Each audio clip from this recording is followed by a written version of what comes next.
Now, Dimitri, you are a poet, short story writer, translator, but it was really with the novels that you... Translator? Well, I Really? heard that you did actually translate Lorca. Oh, really? Did you not translate Lorca? No. Oh, okay. That's very interesting. Well, we will not. We're not going to dwell on that. Let's dwell on the novels then, Yeah. because it's the novels that really brought you out into the public gaze. Why do you think it was the novels? Because I mean, you've been writing poetry for quite a long time. You started off writing poetry. In the first place, I think poetry is very hard to translate, and even poetry is fighting to survive in its own language already. There's very little poetry sold, as far as I can see, so it's also a market thing, unfortunately, I would say. But to stay close to myself as a topic, I think I'm not a good poet. I don't have my own voice. When I write poet, I feel that I'm stealing from others, that I'm thinking too much about my idols, where as a novelist I have found a certain, or I hope I have to have found my own tone, my own language. Oh, absolutely amazing. And several of them have been translated into English, which is great for all of us. And the titles are fantastic as well. Problemski Hotel, which is the first one, which is about asylum seekers. And then The Misfortunates was your next one.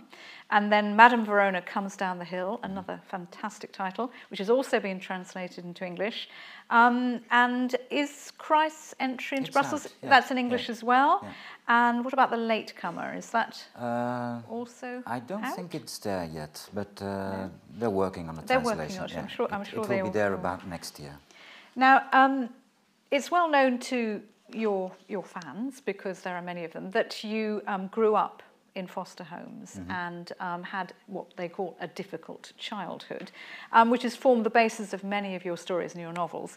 Do you get tired of talking about that? Because it's been a long time now, and there have been a lot of novels written about that. Do you get bored when people like me come and say... It's my own fault, of course. I've been writing about it, and... I didn't want to say that, no. but yes. No, and the strange thing is, the first questions is that interviewers think that you have been writing off your youth.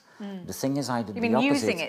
I wrote it back because I'm having so many questions about it that, in fact, I could write this book again.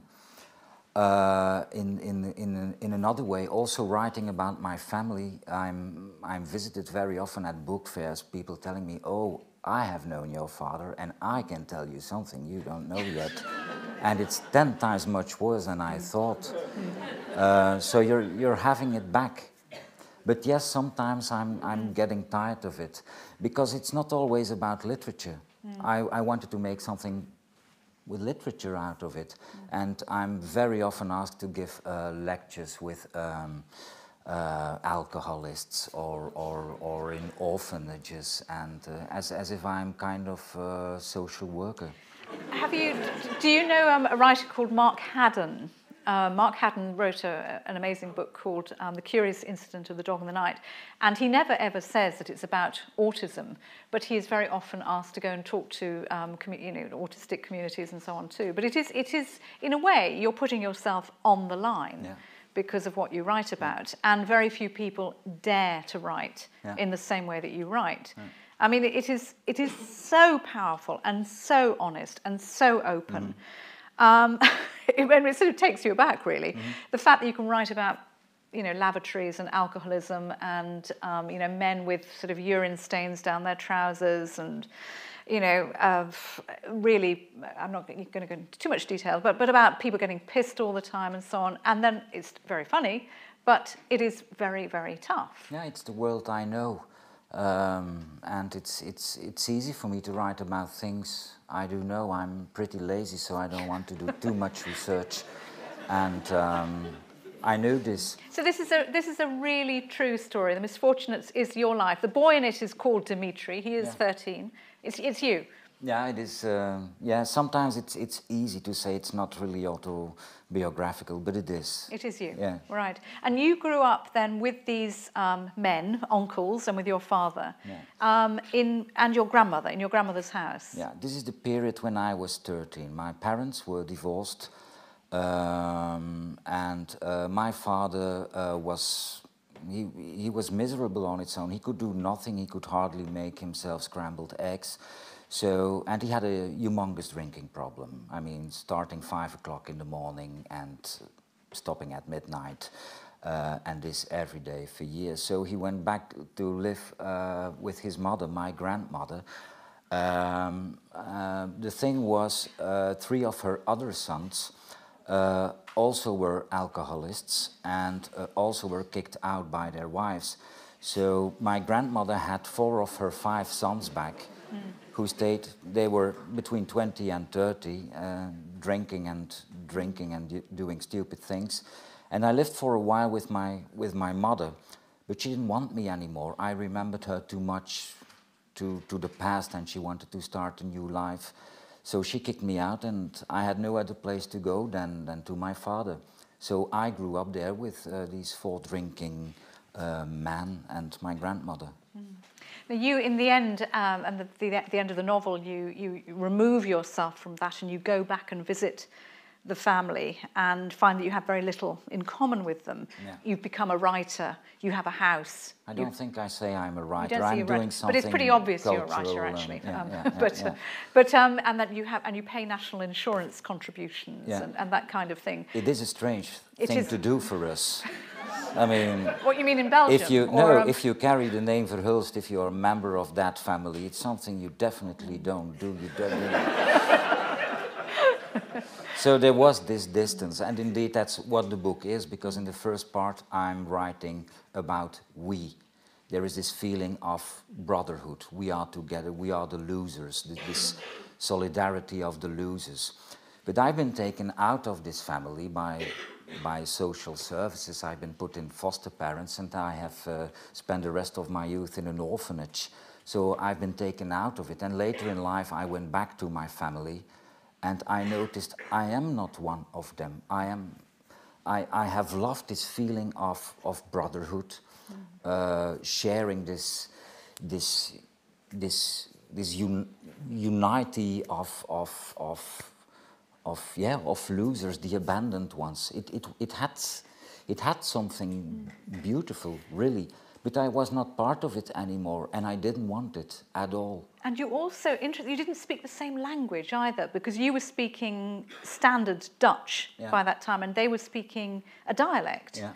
And it's almost as though you didn't understand each other on a language level. And I did it in the beginning, let's say when I was 20, and I had some, how would you call it? It's not homesickness or something, but something you could compare with it, to find that feeling back of the early days, this belonging together, that I tried to talk like them, using their vocabulary with dirty words, but it just didn't fit my mouth anymore. I felt so ridiculous, and they realized it. Our Dimitri, he's trying to be an asshole, but he isn't one. Do you still have contact with them? No. I had very little still before I wrote the book, but once the book came out, and particularly when the movie, because they don't read books, they don't care what's in it, but they made a movie out of it, and it was on all television chains, and so I'm afraid you probably didn't have many friends at that point. I feel very sorry for my uncles. For my father, it's easy because he's dead. He didn't have to survive this hype of the book and the movie. But all of a sudden, my uncles were visited in their bars where they still are drinking as they did 20 years ago. But they were visited by television chains who wanted to check the facts. Is this really the man who was world champion beer drinking in '84, and is he still doing this? So I feel a little bit sorry for them, and they hate me, of course. And I can imagine. Yeah, I understand it. Yeah. Now there are a few women in this. You know, you're obviously much more interested in men and portraying men's life, but there are a few really interesting women. The grandmother is an amazing character. There is also an Aunt Rosie.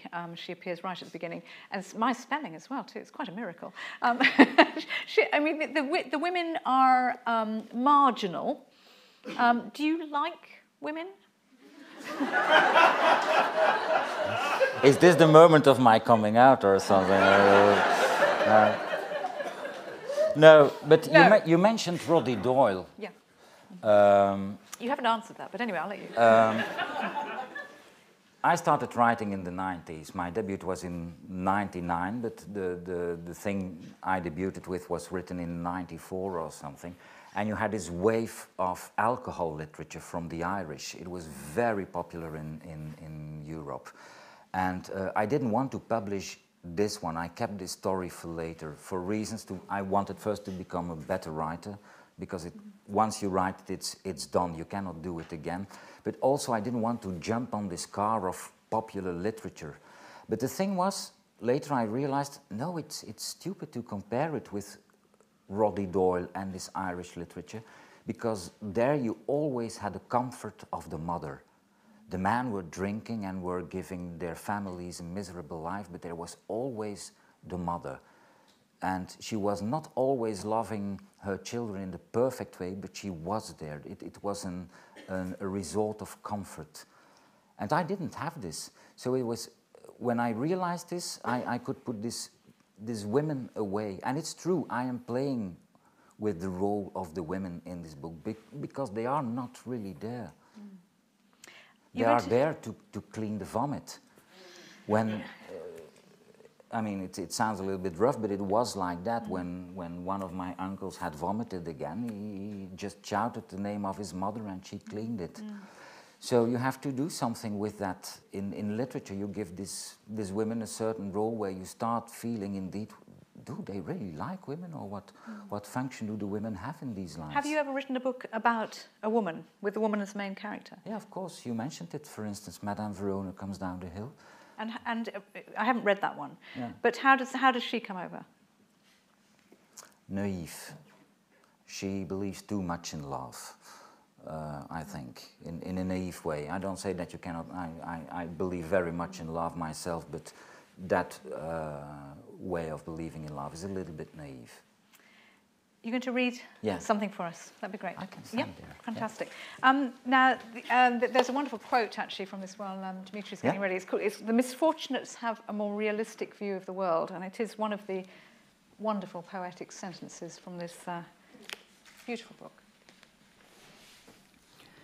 Inimitable, the rhythm of the rumour that Rosie, miraculous, had returned to our Sandegem, and I spent those days being constantly buttonholed by reborn men who wanted to know if the town's drunken mouth was speaking the truth.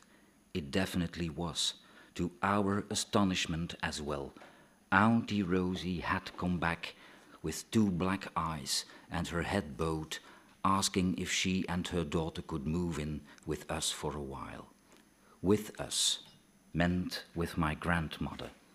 4 of her 5 sons, my father amongst them, had made a mess of their love life and moved back in with their mother. As my own mother was sick to death, not just of my father but of me too, my grandmother had taken me under her wing, and I passed the listless days together with my father and 3 uncles. Now we were going to be joined by my Auntie Rosie and my cousin Sylvie on the run from a man who tormented them with adultery and aggression. I only saw my Brussels cousin sporadically, usually at funerals or on New Year's Day, when we sensed that we came from different worlds and wisely ignored each other. I suspected her of playing the piano and ballet dancing in pink tutus. She was the kind of girl who kept track of how many calories she put away daily and took it for granted that her father Christmases would always have fat bank accounts. University was a certainty on her horizon, and since she had inherited her mother's beauty, she would soon be able to entertain herself by encouraging men to waste their time trying to win her over. She was a little younger than me, but gave such a self-assured impression that I didn't dare to pull seniority on her in any field at all. I was not happy about her arrival. Our male bastion had suited me just fine without her getting in the way. Sylvie's respectable upbringing got to us, and we saw the sorry state we were in reflected in her eyes. My father always sat with the door wide open. His compost gave off an extraterrestrial stench of farmyard cheddar, and he'd often stand in the hall with his clangers hanging free, 6 feet away from the bowl, so I couldn't pretend I hadn't heard him yelling at me to fetch a fresh bog roll and the rest of the newspaper. He had done it like that for years, and the system worked perfectly. He always got his toilet roll and something to read immediately. But now, with Sylvie watching, it was as if we suddenly needed to apologize for ourselves. We were ashamed of the way we came downstairs in the morning in our Y-fronts with a hand in under the elastic to have a good scratch. We were ashamed of how we sprawled in front of the TV, puffing away with our sweaty feet up on the table. We were ashamed of the pounds of raw mince we ate because it was cheap and easy, and we were ashamed of the way we stuck our fingers into the mince to grab a handful to stuff into our mouths before washing it down with cold coffee that had been left standing in the mug from yesterday. We were ashamed of the worms we got from the mince and didn't do anything about it. We were ashamed of the way we fought it like bandmasters, and we were ashamed of the burps we did nothing to restrain. We were ashamed of swearing for no reason, of the pubic hair we molded over the bog, of the toenails we tore off with our fingers and left lying on the mat for months. We were ashamed of the cigarettes dangling from our mouths when we dozed off in the armchair, our nicotine-stained teeth and the smell of beer we exuded. We were ashamed of the sluts my grandmother met unannounced at breakfast and the way she always had to ask them what their names were. We were ashamed of our drunken singing, our filthy language, our vomit, and the ever more frequent visitation of police and bailiffs. We were ashamed, but we didn't do anything about it. Thank you.